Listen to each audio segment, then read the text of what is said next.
So the beautiful thing about himma is that it's something that you can acquire. It's called iktisab al-himma. And the first step towards it is that knowing the greatness of what it is that you're seeking. And this is, of course, when it relates to something that is religious, whether it's a part of the spiritual path or indirectly a part of the spiritual path by way of intention. And then that bringing to mind that how it is that you're going to use all of your energy to attain what it is that you are seeking. And then the third dimension of it is taking the means to the extent possible and devoting yourself to it with focus. And one of the beautiful things that Habib Ali Jifri said some time ago is that he looked at 3 different Arabic words, muhimma, hem, and himma. They all come from the same root. And so your muhimma is your duty, your hem is your concern, and your himma is, as we mentioned, your aspiration. And he related them together. And he said, to the extent that we understand our duty, our muhimma, will be to the extent that we have concern, hem. To the extent that we have concern, will be to the extent that we have himma. To the extent that we have aspiration, himma, will be to the extent that we fulfill the duty for which we were created. So we have to have fiqh of our muhimma. What have we been created for? What are we here for? And then we have to have concern that develops as a result. And then that will lead to aspiration to actually do what it is that we can do.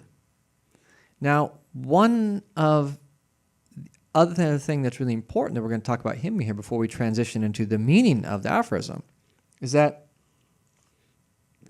you will notice that himma, similar to what we mentioned about sidq. Sidq is like a sword that cuts everything that's in your way and allows you to achieve what it is that you're seeking. And himma, spiritual aspiration, is similar. And oftentimes you'll find when you have really high aspiration, things are facilitated for you fairly easily. What are called infialat fi shu'un al-kawn. Things just tend to happen around you in creation from the blessing of your spiritual aspiration. And there's a statement of Sayyidina Umar bin Abdul Aziz that says that inni ma hamamtu bi shay illa adraktu. Never did it cross my mind to achieve something except that I achieved it.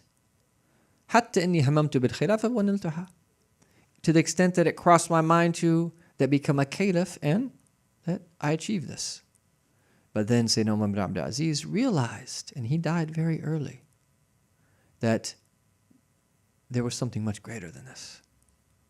And then he left all of that for the sake of Allah Tabarak wa Ta'ala, and is from the elect of those who tread the spiritual path.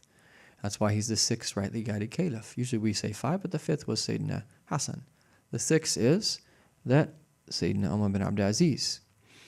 And so that this indicates to us that when you direct your intention towards a particular matter and you truthfully embark upon a path to attain what it is that you've set out to attain, is that Allah facilitates things for you. And this is why some of the righteous have said that himma is the supreme name of Allah. Just as, and what is meant by that is like just like if you call upon the Ism Allah al-Azam, the greatest name of Allah, you receive what you asked for immediately. And likewise, himma is like this. When you have high spiritual aspiration, you oftentimes receive what it is that you set out to achieve. And there's also another statement that says, Himmam rijal tuhuddul jibal. The aspirations of men move mountains.